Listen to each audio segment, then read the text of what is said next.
Agradecer a los organizadores, creo que ha quedado un selecto grupo,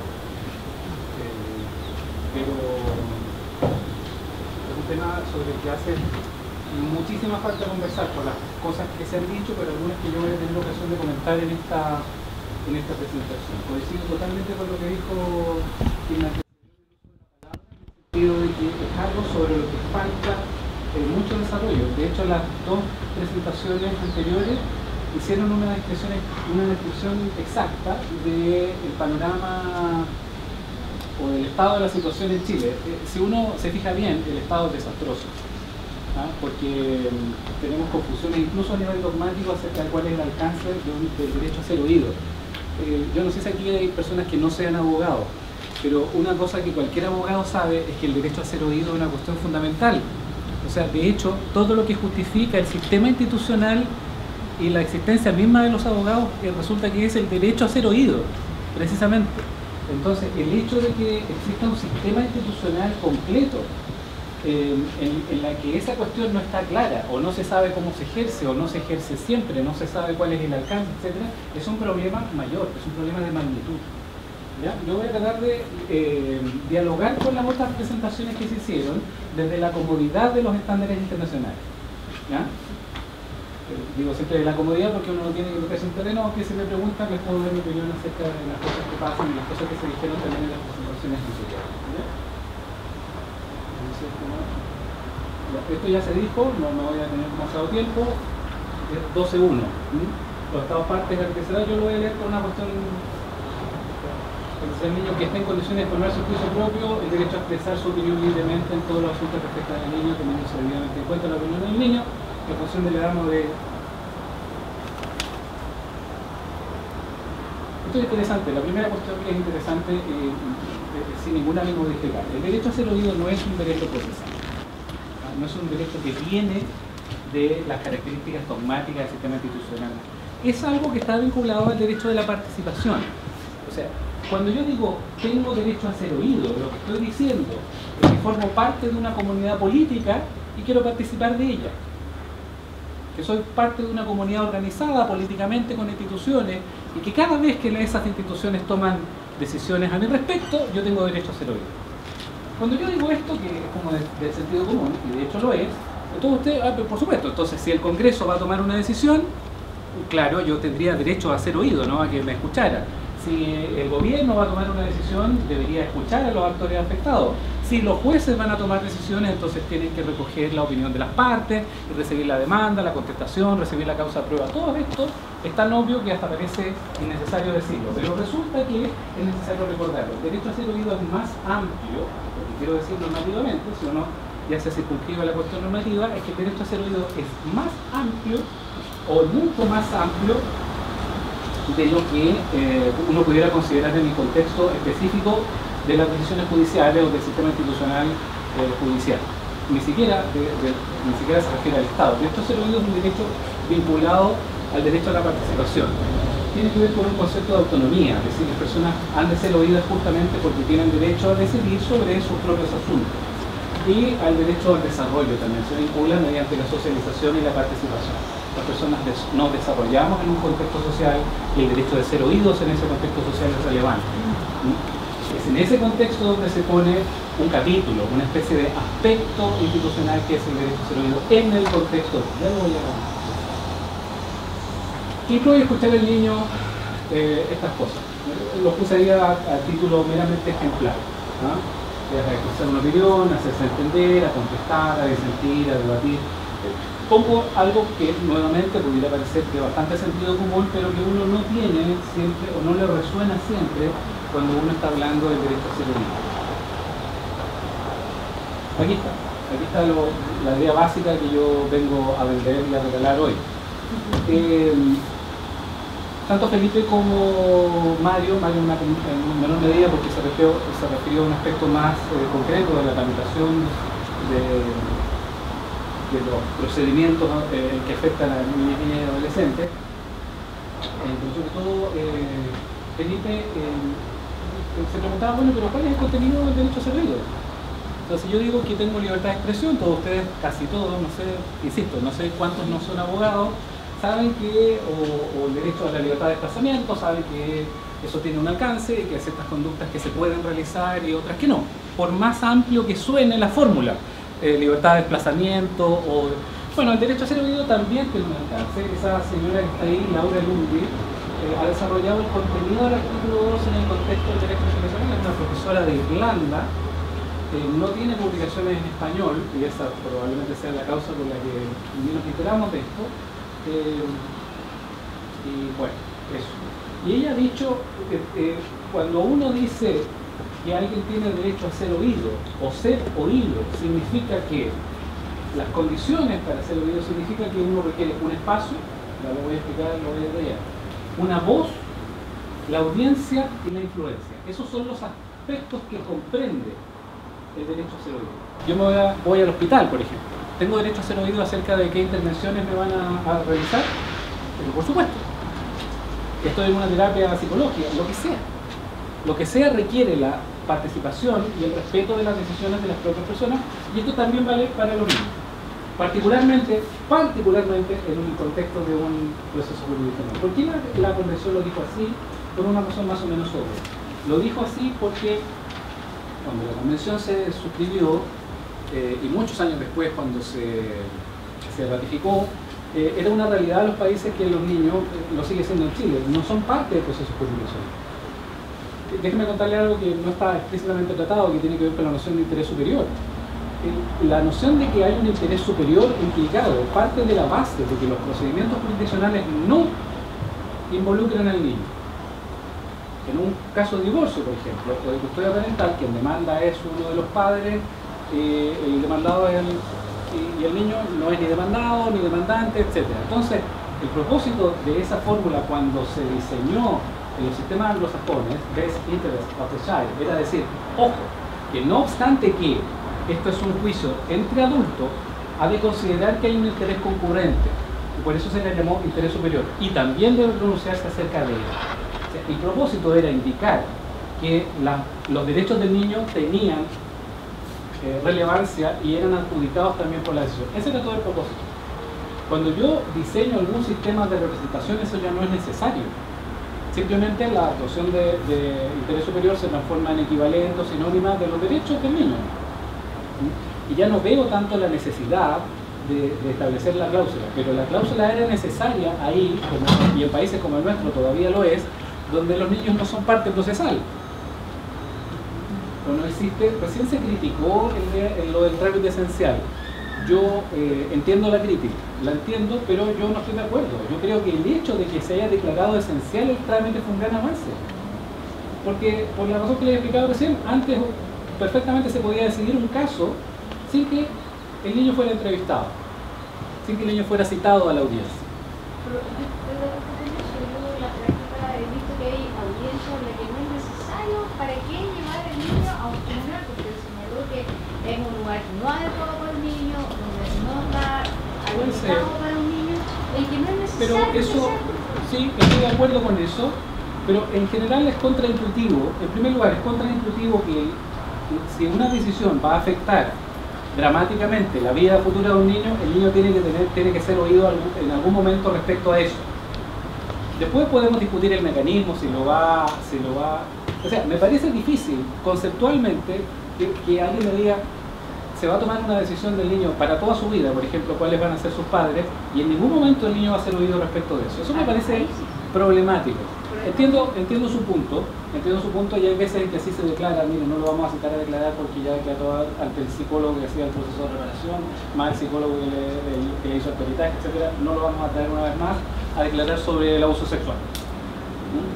Ya, pero eso hay que decirlo, y hay que decir por cuáles son las razones que aconsejan eso y un montón de cosas más. Pero la regla es esta, o sea, no podemos convertir lo que existía antes, la excepción en la regla, o todo lo contrario, o omitir el hecho de que esto representa el ejercicio de la facultad que las personas tenemos a ser oídas en asuntos que nos conciernen. Eso es todo. Por eso que no tenía nada que ver, como preguntaba Paula, con el peritaje. No tiene nada que ver el peritaje con el ejercicio de un derecho cuyo único propósito es que las personas que son afectadas por decisiones institucionales sean informadas y puedan decir algo sobre ellas. No. En toda la etapa del procedimiento prejudicial, no sé lo que dice ahí, judicial, sentencia de ejecución. Para los niños esto es un mensaje del mundo adulto. Nosotros somos el mundo adulto. Y la vida nos puso a cargo de los niños. Le enseñamos un montón de cosas para, como se dijo en el discurso inicial, un montón de cosas que se suponen para su protección. Bueno, tenemos que integrarlos a esos procedimientos. Ellos son parte de la comunidad política. Están en una etapa que es distinta a la adultez, pero eso es todo. Esto no se creó para el mundo adulto, se creó para todos. Y por lo tanto es necesario dar independientemente de lo que nosotros sepamos acerca del juicio, de la bilateralidad de la audiencia y todas esas cosas, que tienen sentido en el contexto de un juicio adulto. Porque esto es lo mismo que la Revolución Francesa, una revolución de hombres adultos, heterosexuales, hombres ricos. ¿Ah? Esto es igual. En el caso del procedimiento jurisdiccional fue inventado para personas adultas, plenamente capaces, inteligentes y caucásicas. No migrantes y un montón de cosas más.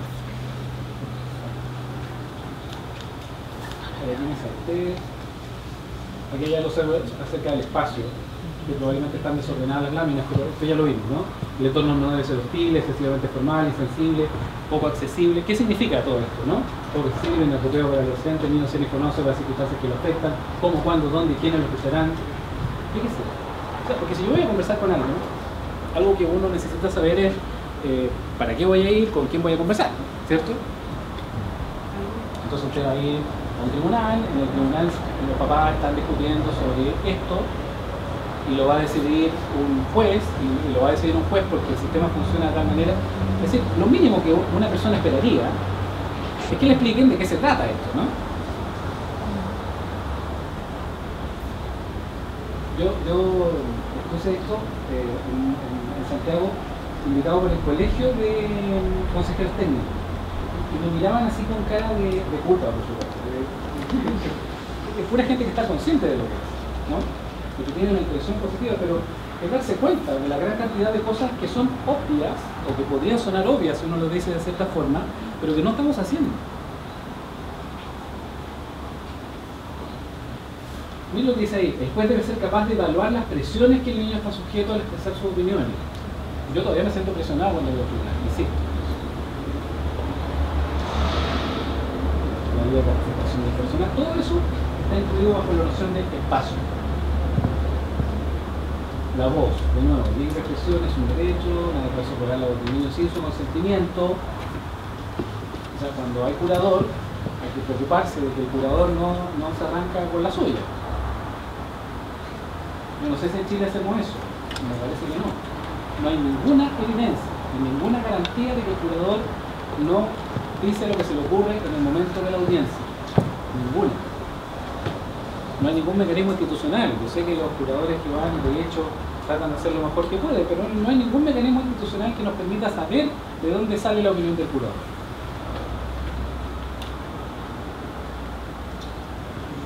Ahí está la evaluación de capacidad y competencia para el juicio propio, que es tan problemático, ¿no? ¿Cuándo un niño tiene un juicio propio? Bueno, cada vez más temprano, ¿no? Necesidad de establecer buenas prácticas de la evaluación seria de las capacidades y competencias del niño de formar su juicio propio y participar en el proceso. Eso está en la observación general número 12 que citaba Paula. Todo eso está ahí. Necesidad de establecer buenas prácticas, apoyo y salvaguardia para la expresión libre de la opinión y visiones de los niños víctimas o testigos, forma interrogatorio. O sea, es regla especial además para los víctimas y testigos. Por eso que no podemos tratarlos como si fuera la regla general. Que ese es un sesgo que tenemos, ¿no? A pensar que los niños llegan al sistema institucional porque son víctimas de algo.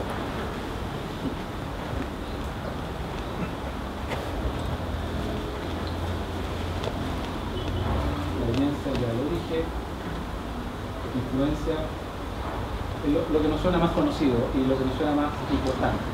Pero no es lo más importante. Tal vez más importante lo anterior, pero esto es lo que muestra o lo que es la evidencia de todo lo demás. Ahora, ¿todo esto para qué? Bueno, para que alguien pueda expresar su opinión sobre el asunto que lo concierne. Hasta ahí nomás. Esto no tiene nada que ver, conceptualmente hablando, con la defensa. Obsérvese. Para el caso de una persona adulta, sí. Porque yo a mi defensor o a mi abogado le digo: mire, yo quiero esto, quiero esta cantidad de dinero. o quiero ver a mis hijos tal y cual cantidad de veces. Pero cuando el artículo 12 dice que el niño será en particular escuchado, lo que está diciendo es que dadas las particulares condiciones de la niñez como etapa de la vida de las personas, hay que tomarse recuerdos especiales para que estas personas puedan decir efectivamente, de una manera, comillas, real, cierre comillas, de una manera efectiva, qué es lo que dicen. Pero eso independientemente de que si la intervención jurisdiccional va a tener incorporación de prueba, apreciación de prueba, contrainterrogatorio de testigo, examen, voy a tener que tener un abogado. Eso es aparte. Eso es independientemente de eso. Bueno, todos esos casos que están ahí, lo que dicen es algo bien interesante. Son casos de la Corte Interamericana que se pronuncia sobre la garantía del debido proceso y dice que la garantía del debido proceso, entre otras cosas, dice dentro de las prerrogativas que deben concederse a quienes hayan sido acusados para examinar los testigos en su contra. Miren qué cosa más obvia. Eso implicaría que, por ejemplo, si un juez ha de pronunciarse en un procedimiento en que hay un niño o niña adolescente y hay interrogatorio de testigos, alguien tiene que contrainterrogar a los testigos de un modo que tenga que ver con los intereses del niño, que no tenga que ver ni con los intereses del padre ni con los intereses de la madre. Yo creo que ahí está el abogado de la parte, técnicamente. Como yo estoy hablando de la comodidad de los estándares internacionales, lo que yo estoy diciendo es, se puede tener un curador que facilite la audiencia, que facilite el derecho a ser oído, y aparte, para todas las peculiaridades del proceso jurisdiccional y las particularidades que son argumentativas y son profesional y técnicamente muy densas, un abogado. Un niño que llega a una sala de audiencia en el contexto de una disputa familiar entre los padres. Ustedes pueden representarse, creo que sí, pueden representarse las condiciones de ansiedad, por ejemplo, que ese niño puede tener. Yo estaría ansioso. Más allá del lenguaje verbal o escrito, como decía recién, hay una gran cantidad de cosas que los niños comunican sin decirlas verbalmente o sin verbalizarlas, y se requiere apoyo interdisciplinario para entender el niño. De alguna manera, esta es la justificación técnica para que existan los consejos técnicos. El consejo técnico ni subroga la decisión judicial, ni está para valorar la prueba, ni muchas otras cosas que sí hacen actualmente, ni para interrogar a los testigos, ni para nada de eso. Está para esto. Es para la ayuda interdisciplinaria que se requiere para que en condiciones institucionales relevantes que afectan la vida de los niños, estos puedan ser oídos efectivamente. Influencia. Esta es tal vez la dimensión que nos suena más familiar, porque una vez que una persona encuentra el espacio, tiene la posibilidad de decir cosas y encuentra una escucha atenta, para el sistema institucional, en un Estado democrático de derecho, todo eso no es suficiente. Porque yo puedo tener todas esas condiciones y no hacerme cargo en ningún minuto de lo que el niño dijo o de lo que otra persona dijo. Uno no puede decir esto en general, es decir, en una instancia comunicativa normal. Yo puedo conversar con mi mujer o con cualquier persona y decirle, yo opino esto, o yo estoy molesto contigo por la razón X, Y y Z. Y unas condiciones mínimas de respeto de la comunicación indican que esa persona se haga cargo en algún nivel de lo que yo digo. ¿Por qué pongo todo ejemplo de la vida doméstica? Porque el sistema institucional no tiene fundamentaciones que sean distintas. Es cierto que las instituciones se justifican por razones que son autónomas, que en algún minuto se independizan de la vida común o del sentido común, pero su origen es de sentido común. Es decir, la lógica sobre la que esta está construida es que la razón por la cual el juez tiene que dictar una sentencia de manera pública, de manera que cualquier persona la pueda ver y la pueda criticar, es que en una sociedad democrática las decisiones judiciales son un acto de comunicación y tienen que ser entendidas y comprendidas por sus destinatarios, y todas las personas que no son sus destinatarios podemos estar de acuerdo o no de acuerdo con sus razones y debatirlas. Bueno, eso es exactamente lo que se pide acá. Lo que se pide acá no solamente es que el niño sea oído en este sentido, Felipe lo dijo de modo muy dramático, en realidad no tenemos ninguna evidencia de que los jueces se hacen cargo de lo que escuchan de los niños. O sea, teníamos problemas en las tres condiciones anteriores, y lo recordarán, pero en estas dimensiones críticas. Yo dije una vez a un informe para la Corte Interamericana que el problema del caso Atala, Karen Atala estuvo sentada en ese en este mismo podio, según lo recuerdo. El problema del caso Atala no es que las niñas no hayan sido oídas, en el sentido de que hayan sido citadas a una audiencia por la Corte Suprema, porque ni siquiera el procedimiento por el cual se decidió el caso Atala e hijas lo permitía, porque era una queja. El problema es que la Corte Suprema en ningún momento se hace cargo de lo que, según la evidencia que se produjo en las instancias anteriores, habían dicho la ley. Yo no necesito, y aquí, perdónenme la pedantería, pero aquí se equivocó incluso la Corte Interamericana, dijo, la Corte Suprema nunca citó a las niñas, es que no tenía que citarlas, yo creo que era impropio citarlas, dado que habían pasado varios años desde que estas declararon respecto de la cuestión que se debatía en el juicio. Lo que es relevante es que la Corte Suprema tenía que hacerse cargo de lo que sí habían dicho. Y por lo tanto, la influencia tiene una relación directa, ahora sí, para que no me reprochen esto, con la fundamentación, con la justificación de la decisión. Y esto es lo clave, es la única manera en que vamos a saber, el resto de los ciudadanos, que efectivamente se respetó el derecho a ser oído, cuando se haga cargo en algún sentido que sea argumentativamente relevante. Teniendo, dice el artículo 12, debidamente en cuenta las opiniones del niño. Fíjese en la redacción. ¿Qué significa que uno tiene debidamente en cuenta las opiniones de alguien más? Que se hace cargo de ellas. Uno puede estar en desacuerdo y tener buenas razones para sostener una decisión que está totalmente en contra, pero lo que no puede hacer es ignorar en la decisión. Es ignorar el contenido de lo que se dice, teniendo debidamente en cuenta las opiniones del niño en función de la edad y madurez del niño. Sí, eso dice, así está redactada la norma, no me diga nada más. No quiere decir que los adultos decidan unilateralmente cuando el niño desea algo importante, que es lo que estábamos conversando en el café. No quiere decir que se acoja o se niegue lo que el niño dice. Ningún argumento, ninguna conversación significativa o comunicación implica eso.